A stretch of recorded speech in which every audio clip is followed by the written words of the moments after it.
Assalamualaikum warahmatullahi wabarakatuh. Bismillahirrahmanirrahim. Alhamdulillah rabbil alamin.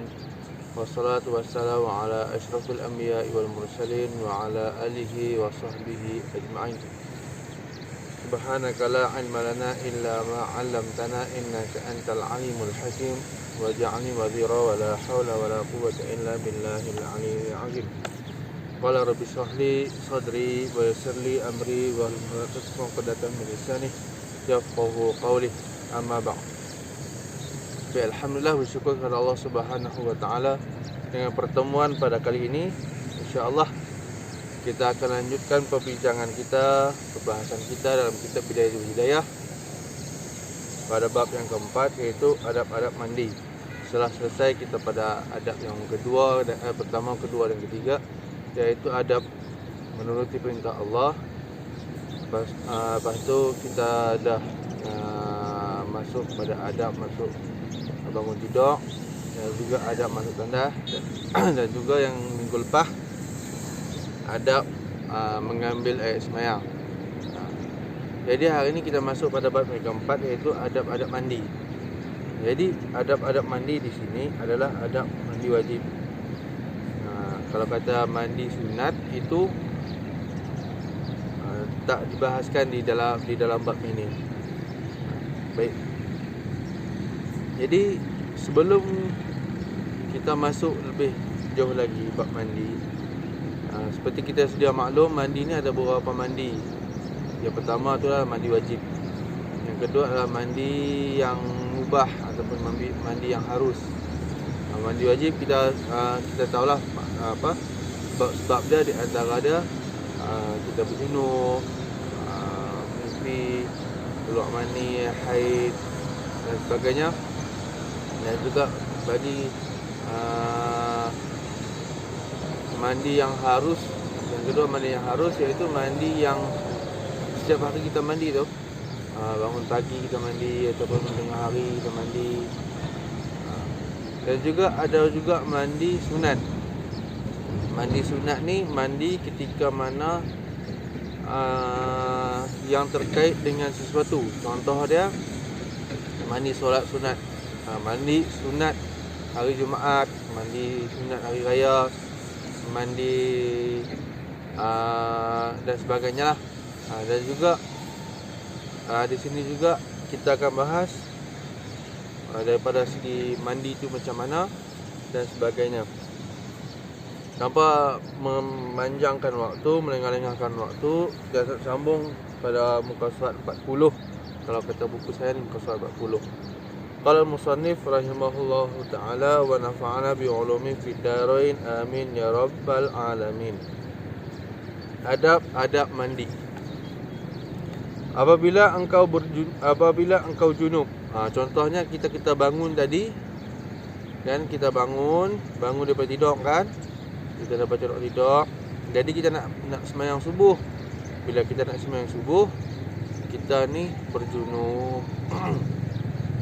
Sama ada berjunub keluar mani, ataupun berjunub bagi orang yang berkahwin, ataupun berjunub yang datang bulan bagi perempuan dan sebagainya. Jadi kita tak boleh nak solat dulu. Jadi kita kena mandi wajib. Jadi apabila engkau berjunub ataupun engkau junub, sama ada kerana bermimpi. Sama ada kita bermimpi.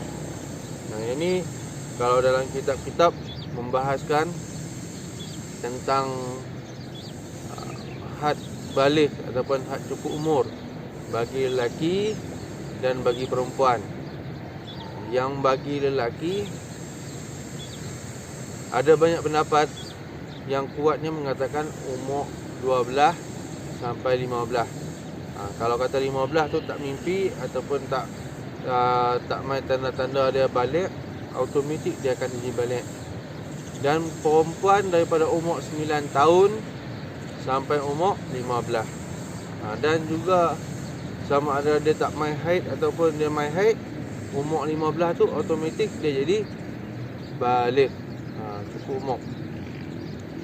Dan di situ ada pendapat ulama mengatakan sampai umur 21, ada sampai umur 20, ada sampai umur 19.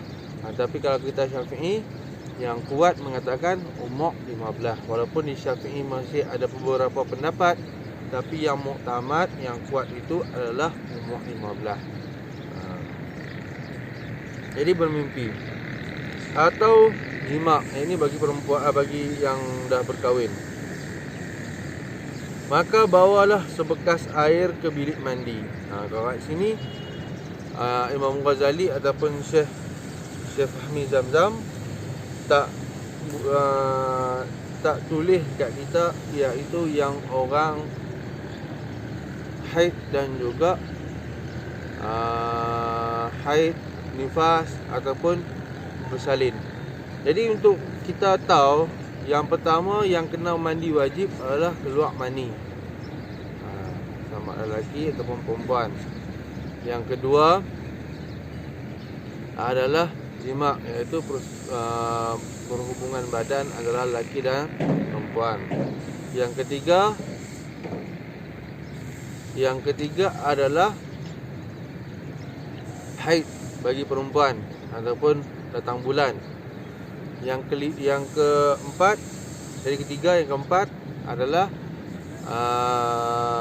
nifas, iaitu darah yang keluar selepas daripada bersalin.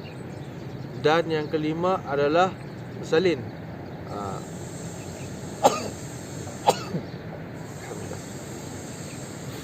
Yang kelima adalah bersalin. Jadi kalau kat bersalin ni, sama ada bersalin dia kering ataupun salin dia basah, wajib mandi. Jadi kalau kata bersalin dia kering, mandi dia tu wajib kerana bersalin, bukan kerana nifas. Kalau bersalin dia basah, kan, dia akan mandi wajib tu lepas pada selesai nifas. Ada pernah saya pun juga pernah tanya lah, kan, waktu tengah belajar kat sini ni. Jadi orang yang melahirkan anak biasa, melahirkan normal tu, dia akan keluar nifas ataupun darah nifas, darah setelah daripada salin. Kalau orang yang operation, keluar ke tak? Setengah orang kata dia keluar. Tapi bila keluar, berarti dia akan mandi selepas pada selesai nifas. Kalau tak, dia akan mandi lepas pada salin tadi.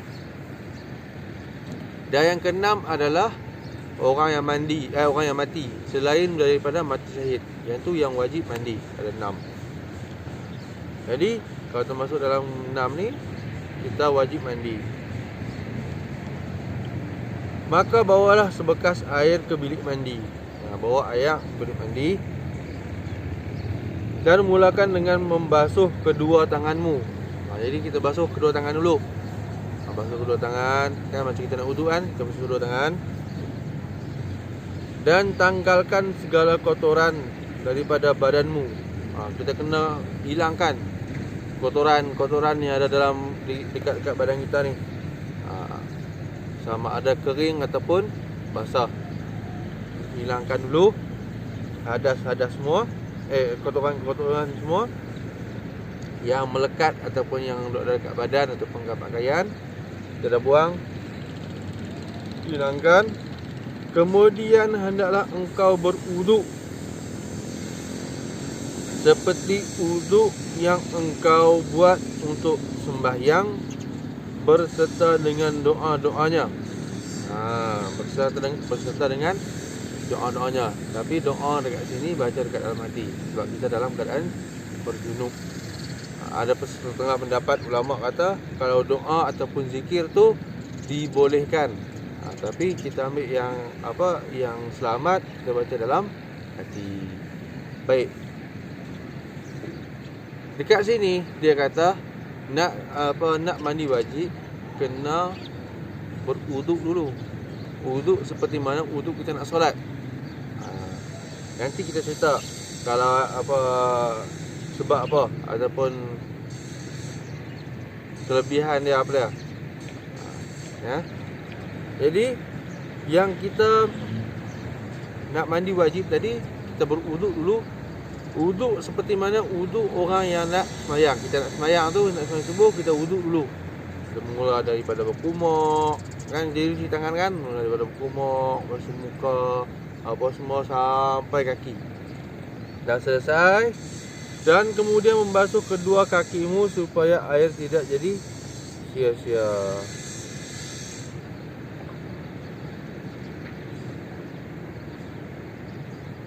Basuh kaki. Baik. Apabila engkau sudah selesai daripada berwuduk, maka tuangkanlah air ke atas kepalamu.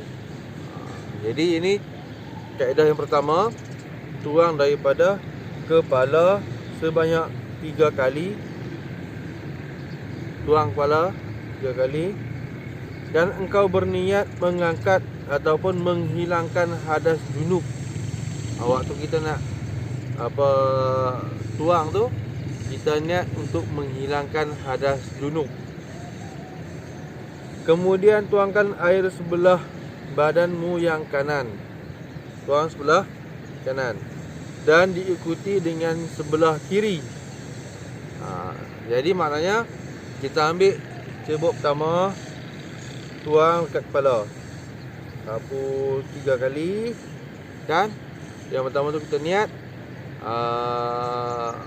sahaja aku menghilangkan ataupun mengangkat hadas junub kerana Allah Ta'ala, sampai 3 kali. Yang pertama tu niat, duri 3 kali. Lepas tu duri sebelah kanan 3 kali. Yang ketiga duri sebelah kiri 3 kali.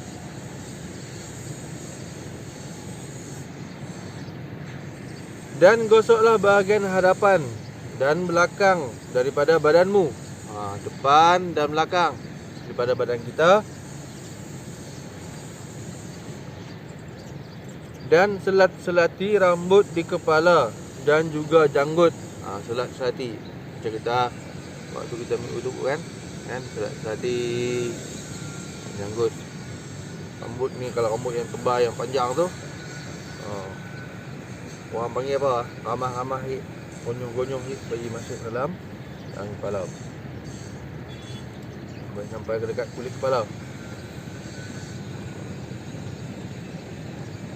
Dekat sini ni saya nak tekankan sikit. Waktu kita berwuduk hari tu, kita duduk di dalam bab wuduk, janggut yang tebal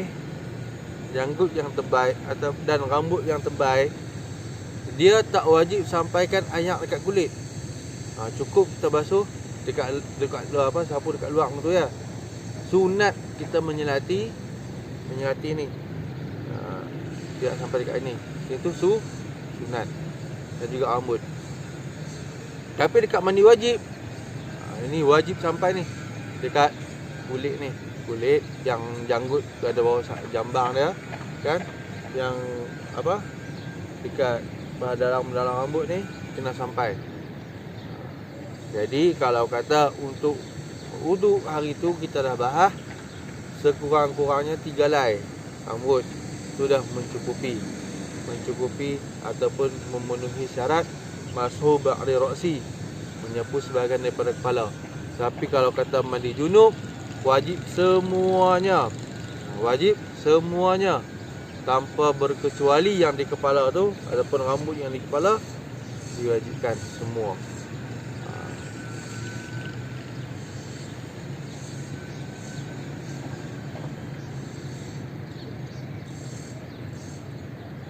Dan sampaikan air ke tempat-tempat yang berlipat. Tempat-tempat berlipat mana? Contoh dekat dagu ni berlipat, kan? Dekat bawah perut berlipat. Ketiak, dekat paha dan juga belakang lutut tu lipat-lipat. Ni belakang sini. Ada setengah orang belakang tengkok ni pun lipat-lipat, kan? Pusat. Itu kena sampaikan air tu. Sampai tu.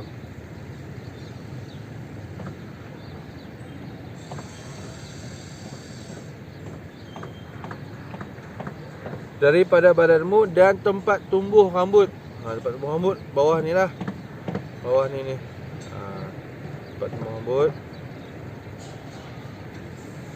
Baik yang tipis maupun yang tebal.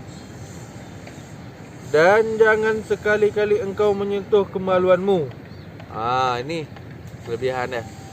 Bukan kelebihan ya. Apa orang cakap? Saat kita baca dulu.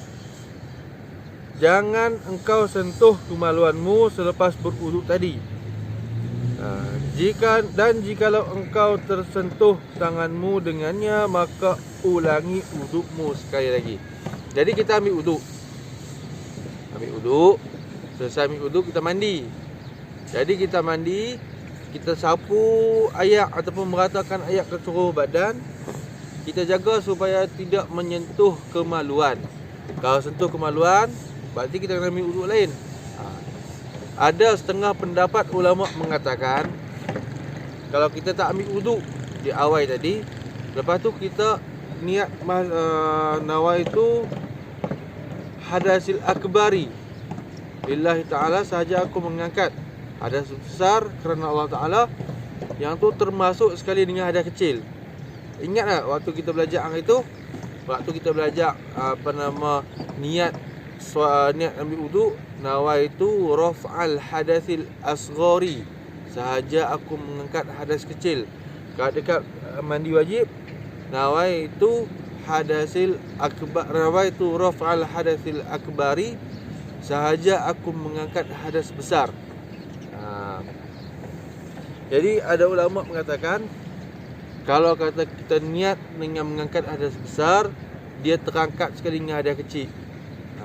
Dia terangkat sekali dengan hadas kecil. Mana kata kalau kata kita ambil kita mandi wajib tanpa menyentuh kemaluan daripada setelah kita niat sampai kita selesai, berarti kita dah ada wuduk.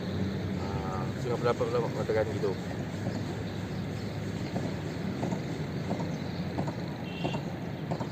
Jadi jelas kat sini, kalau kata kita nak berwuduk, sekali lagi boleh kita sentuh kemaluan.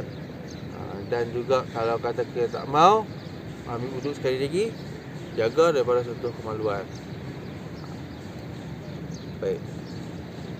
Jadi kat sini kata sentuh kemaluan, maksud kata dekat sini termasuklah dengan perkara-perkara lain yang membatalkan wuduk. Contoh dia kencing, kentut, tersentuh isteri kita, kan?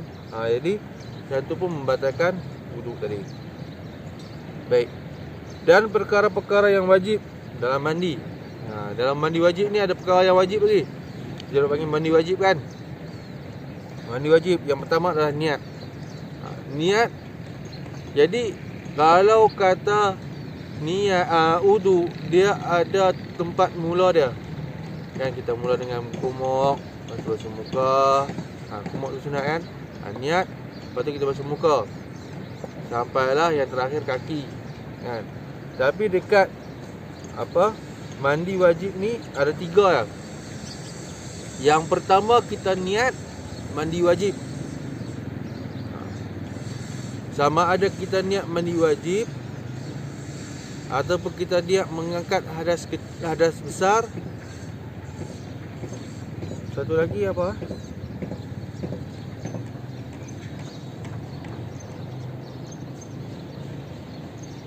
Saya ingat satu lagi, ada 3 niat yang boleh. Sahaja aku mengangkat hadas besar kerana Ta'ala, sahaja aku mandi wajib yang difardukan ke atas aku. Jadi mandi wajib ini jadi fardu lah, sebab jadi wajib. Sebab apa? Untuk mengangkat hadas besar kita, supaya membolehkan kita sembahyang dan sebagainya.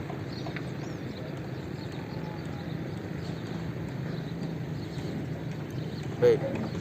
Nanti ayah boleh tengok, atau ayah ibu boleh tengok balik niat ni kan, di kitab fikih banyak. Kitab Bidayatul Hidayah ni dia bukan kitab fikih yang fiqh yang betul-betul fiqh. Fiqh ini lebih pada Bidayatul Hidayah ni lebih kepada tasawuf. Lebih kepada tasawuf. Sebab apa? Imam Ghazali nak betulkan kita kan, dengan tujuan kita supaya sampai ke surga. Banyak kita tempat masa beliau kan, masa tu kita dah bahas dah. Waktu pertemuan pertama dulu kan, kita tengok balik di depan-depan. Jadi kalau kata nak bahas tentang fiqh ni, mengambil waktu yang banyak bagi kita. Jadi kita jalan macam mana yang dah disediakan oleh Imam Ghazali. Jadi di situ niat. Jadi niat tu ibu tengok balik kitab fiqh dari kitab yang ada niat dia tu.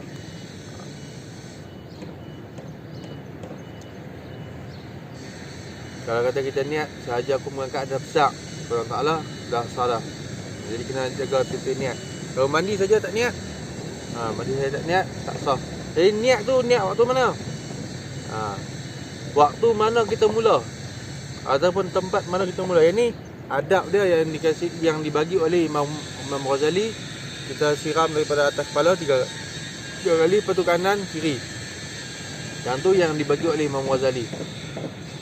Adapun kita nak mula daripada kanan dulu, ataupun kiri dulu, ataupun daripada kaki dulu, terserah kita. Yang penting daripada tubuh badan. Contoh, selalu kita perhatikan dulu. Yang kedua, menghilangkan najis dari badan. Jika ada, kalau ada najis, kita kata kita kencing kan, kencing kena kaki ataupun sebagainya, kita bersihkan ataupun cuci daripada najis itu dulu. Yang ketiga, meratakan ayak. Ratakan ayak sampai seluruh badan, supaya kena semua. Kadang-kadang dekat telinga ni, mata ni, pipi ni kan, ni supaya kena semua. Jaga-jaga mandi wajib. Contoh tadi, ada orang yang, ini perbahasan juga dalam fiqh, dalam kitab-kitab fiqh banyak juga. Orang yang mandi wajib, dia mandi wajib terjun dalam kolam, ataupun dia terjun dalam sungai, ataupun terjun dalam laut. Dia duduk kat atas tu, saja aku mandi hadas, kena tak tahu, terjun. Kalau kolam di sini, kolam, kalau kata kolam tu lebih daripada 2 kolah, besar 2 kolah, ayak berjalan, sah. Tapi kalau ayak tak berjalan, ayak bergenang tu, kolam kan, tak sah. Ada juga pendapat ulama mengatakan sah sebab dia lebih daripada 2 kolah, dan yang kuatnya tak sah sebab dia tidak mengalir. Adapun di kolam, di sungai ataupun di laut, yang tu tak syak lah. Yang tu memang sah. Yang jadi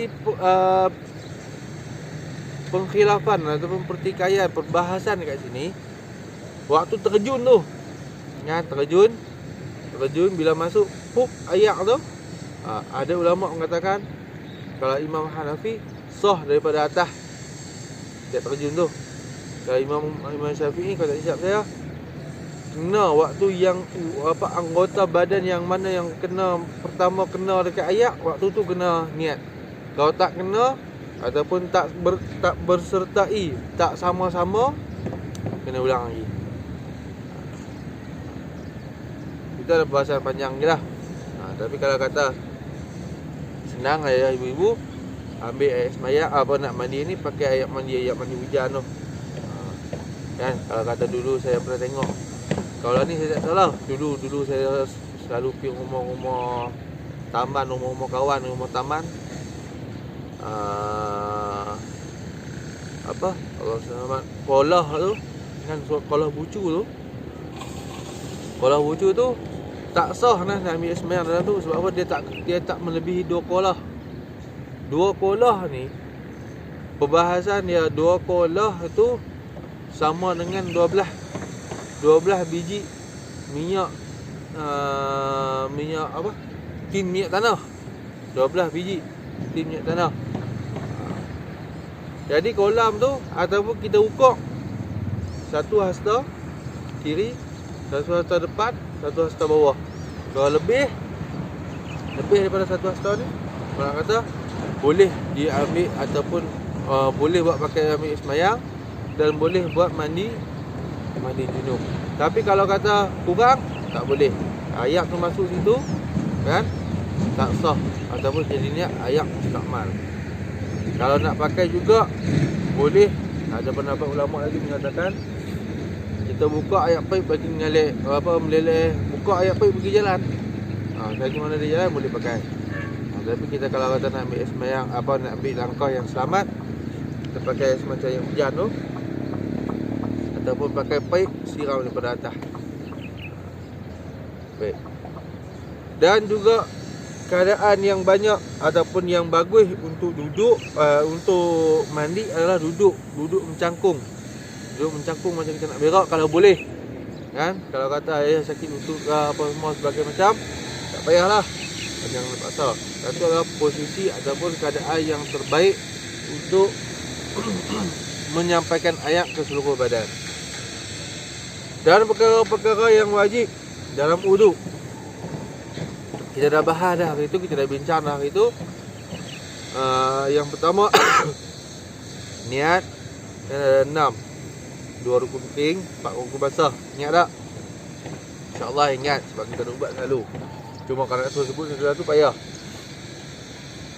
Yang pertama niat, yang kedua basuh muka, yang ketiga menyapu sebahagian daripada kepala, yang keempat adalah membasuh tangan hingga ke siku, yang kelima membasuh kedua kaki, yang keenam sampai buku lali, yang keenam adalah tartib yang mana dahulu didahulukan, yang mana kemudian dikemudiankan. Itu bahasa lama. Bahasa yang mudah ni apa dia? Ikut urutan yang tadi. Itu bahasa yang mana? Selesai. Dan yang lain daripada itu hukumnya adalah sunat. Sama ada di wudu ataupun di mandi tadi, itu adalah sunat. Yang mana saya dah bahaskan tadi, mandi sunat dan mandi harus. Dan juga yang dibuat wudu seperti basuh telinga dan juga tengkuk, itu adalah sunat. Dan juga memasukkan air ke hidung dan muka-muka. Baik. Hukumnya adalah sunat muakkad, sunat yang dituntut. Dan kelebihannya banyak sangat. Pahalanya sangat besar. Dan orang yang tidak mengambil berat dengan sunat ini adalah orang yang rugi. Bahkan boleh membawa kepada wajib, dan bahkan boleh membawa yang wajib kepada bahaya. Kerana perkara-perkara yang sunat merupakan penampung kepada kekurangan yang ada pada wajib. Baik. Seperti kita faham hari itu kan, wudu yang wajib ni adalah wudu basuhan pertama. Wudu yang basuhan pertama. Dan yang ketiga itu adalah, yang 3 kali adalah wudu wudu para anbiya. Jadi kita nak ambil wudu yang basuhan pertama saja boleh, dengan syarat kita yakin bahawa kita basuh tu sah semuanya. Ataupun kita mandi tadi dan kita basuh sekali ya, tapi kita yakin sampai ayak dekat situ, dekat kuku lah, dekat apa semua ni sah. Tapi kalau kita tak yakin, dia akan menjejaskan yang wajib tadi. Sebab apa? Basuh tangan tak sah, basuh kaki, kepala semua pun tak sah lah. Jadi kalau kata ni, kita ambil langkah berhati-hati. Permulaan untuk solat adalah wudu. Permulaan untuk wudu adalah untuk apa? Mandi wajib. Kalau mandi wajib kita sah, wudu kita sah, solat kita pun sah. Kalau wudu kita sah, solat kita pun sah. Wudu kita tak sah, mandi wajib tak sah. Kalau mandi wajib tak sah, wudu kita tak sah, solat pun tak sah. Apalagi ibadah-ibadah yang lain yang memerlukan adanya wudu, seperti tawaf dan sebagainya. Selesai yang dibahaskan oleh Imam Ghazali. Jadi saya tambah sikit lagi. Perkara-perkara yang wajib ketika berwudu, minta maaf, perkara-perkara yang haram ketika berjunub. Di antaranya adalah solat. Tak boleh solat. Tak boleh solat ketika kita berjunub. Yang kedua, tak boleh masuk masjid. Walaupun masuk masjid ni ada banyak perbahasan dekat situ, perbincangan dekat situ. Ada pendapat mengatakan masuk lalu je, tak apa. Kalau masuk berhenti tak boleh. Dan juga contoh dia ni tidur kat masjid. Bila tidur kat masjid, dia bangun kan? Ni contoh lah, minta maaf lah. Dia bangun, dia duduk kat depan pintu masjid. Dan keadaan berjunub. Baju dia dengan kain dia duduk kat dalam masjid. Jadi dia kena masuk masjid untuk ambil baju dengan kain dia.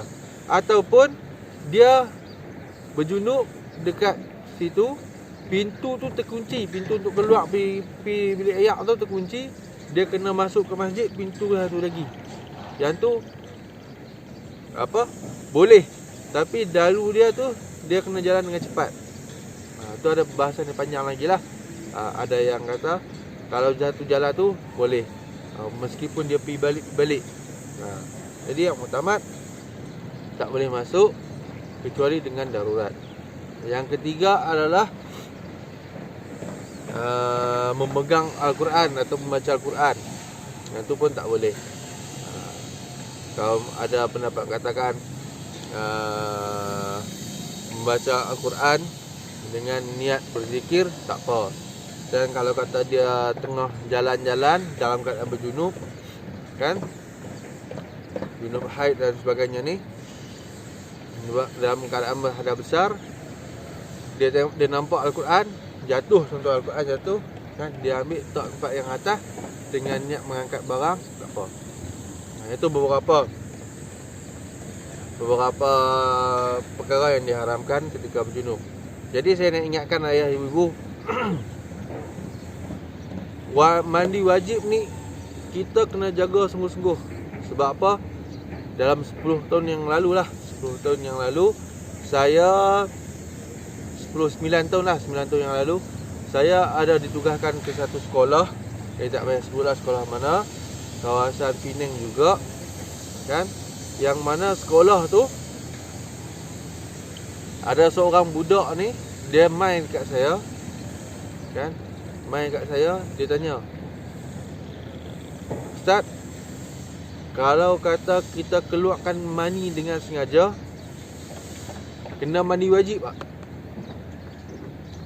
Saya cakap kena. Mandi wajib tu macam mana? Jadi ayah ibu-ibu, bayangkan yang tanya dengan saya ni, yang dah nak habis sekolah, tingkatan 5, 17 tahun, tanya saya macam mana nak mandi wajib. Selama ni dia sembahyang ke tak sembahyang? Selama 17 tahun tu, 17 tahun tolak lah, 15 tahun kata belum balik, 2 tahun. 2 tahun tu dia sembahyang ke tak sembahyang? Sembahyang. Kalau sembahyang, dia sembahyang tu sah ke tak sah? Macam mana puasa dia, macam mana baca Al-Quran dia, setiap minggu pergi sembahyang Jumaat. Jaga ibu-ibu. Akhir zaman ni orang ambil mudah tentang agama. Agama ni dibuat endah tak endah lah. Tu zaman lah ni, yang 9 tahun dulu. Cuba kita bayangkan, kan, 10 tahun lagi daripada sekarang, 2030 rasa budak-budak ni, dia ambil tahu tak pasal sembahyang, dia ambil tahu tak pasal hukum hakam agama. Saya ingat lagi waktu dulu saya kecil, waktu bulan puasa ataupun waktu ada ceramah dekat surau ni, penuh budak-budak main. Walaupun dia tak dengar ceramah, dia main masjid, dia main surau Jumaat. Kalau budak-budak lah ni, dia tak pergi dah. Ada kalau kata dalam 100 tu 20 orang kot yang pergi sembahyang Jumaat. Yang pergi betul-betul sembahyang Jumaat. Yang pergi duduk saja bersembang sampai habis sembahyang Jumaat pun ada. Yang pergi tunggu nak makan bulan puasa pun ada. Banyak tu. Kita tengok anak kita, cucu kita, kalau kita tak didik dengan agama, dia akan jadi macam ni. Waktu muda dia, kita boleh kata tak apalah, dia kecil lagi, kan? Nanti bila dia besar dan bila dah meningkat waktu remaja tu, apalagi bila dah dewasa, payah dah kita tengok. Bila kita tak biasakan dia dengan agama, dia akan terbiasa dengan hidup yang tanpa agama. Bila dia nak terima agama lagi dalam kehidupan dia, jadi berat. Jadi ayah ibu kena ambil tahu, lebih lagi anak perempuan. Kalau sempat, insya-Allah saya akan bahas benda ni. Kalau tak sempat, saya minta maaf. Kalau ada ni, ayah boleh tengok kitab-kitab fiqh, ataupun ibu-ibu boleh tengok kitab-kitab fiqh bab haid. Di situ yang dikatakan 9 tahun ataupun beberapa 8 tahun, dan termasuk bulan dia tu. Dah bulan tu yang dikatakan tahun dan bulan tadi, yang dikira adalah tahun dan bulan dalam tahun hijrah. Jadi bila ayah ibu ada anak perempuan, kena tanda tarikh ataupun tarikh lahir dan tahun waktu dia beranak, waktu hijrah, tahun Islam, supaya kita boleh tahu umur baligh dia. Pertama dikira baligh, mungkin baligh itu berapa, bila, dan kita boleh tahu darah yang keluar tu darah haid ataupun darah istihadah, darah penyakit ataupun darah apa. Jadi kena ambil berat benda ni. Jadi saya nak minta maaf, hari ni mungkin panjang, mungkin tak panjang. Saya tak tahulah, saya tak pakai jam ni. Kalau daripada segi matahari ni dah kat setengah jam lebih, kan? Jadi saya minta maaf kalau kata ada salah dan silap. Saya minta ampun dan minta maaf. Dan juga minta ayah, ibu-ibu dan juga penonton-penonton yang lain doakan saya. InsyaAllah hari Khamis ni akan mula ujian SEM pertama. Untuk bukan SEM pertama, ujian bulan pertama dalam SEM yang keempat ni. Jadi insya-Allah minggu depan kita cuti dulu seminggu. Saya nak fokus dengan ujian. InsyaAllah ya, ibu-ibu doakan kita panjang umur. Minggu sekali lagi kita jumpa lagi. Kita bahas dengan dalam kitab Bidayah Hidayah, dalam adab-adab bertayamum. Kalau kata contoh, nak berwuduk tak ada ayak, nak mandi tak ada ayak, nak tahu kita nak bertayamum tu kita boleh ke tak pakai untuk berwuduk, ataupun kita boleh tak pakai untuk solat. InsyaAllah kita jumpa lagi 2 minggu lagi, InsyaAllah. Saya minta ayah ibu-ibu doakan saya dipermudahkan, dan juga kawan-kawan kat sini dipermudahkan urusan untuk ujian ni, dan juga dipermudahkan faham apa yang kami belajar. Dan juga ayah ibu-ibu saya doakan dapat amalkan dan juga sampaikan kepada anak-anak khususnya, dan juga kepada kawan-kawan kita apa yang kita belajar, dan kita amalkan apa yang kita belajar. Semoga memberi manfaat kepada semua. Yang baik itu daripada Allah, yang buruk dan salah itu daripada diri saya sendiri. Jangan lupa kalau ada soal boleh tanya di bawah, tulis di ruang komen, ataupun boleh juga PM saya. Sebelum mengakhiri, kita sedekahkan Al-Fatihah kepada Rasulullah sallallahu alaihi wasallam.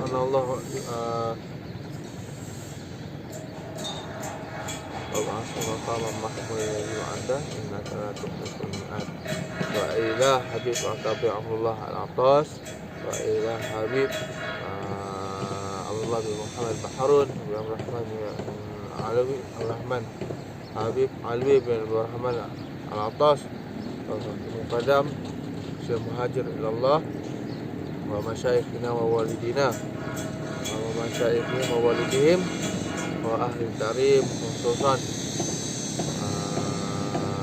wa ashabihi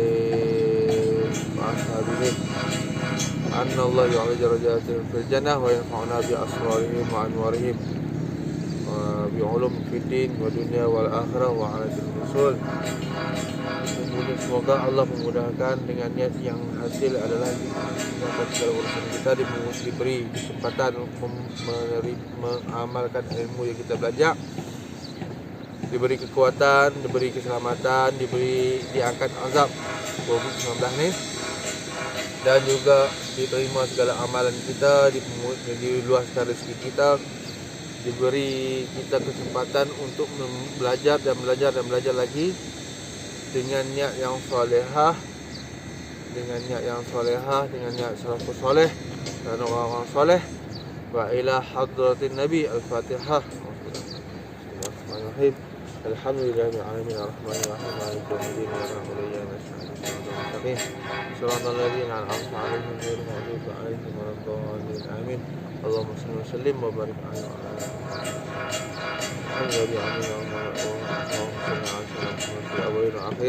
وسلم ورضي الله تبارك وتعالى عن سادتنا واصحاب رسول الله اجمعين.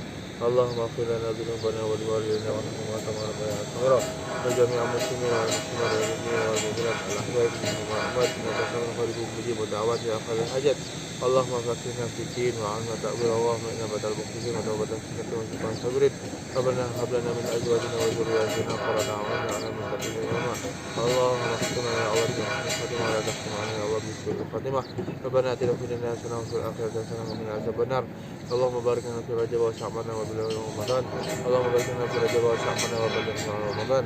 اللهم بارك لنا في رجب وشعبان وبلغنا رمضان. صلى الله على سيدنا محمد والحمد لله رب العالمين. تقبل الله منكم منا ومنكم تقبل يا كريم. السلام عليكم warahmatullahi wabarakatuh.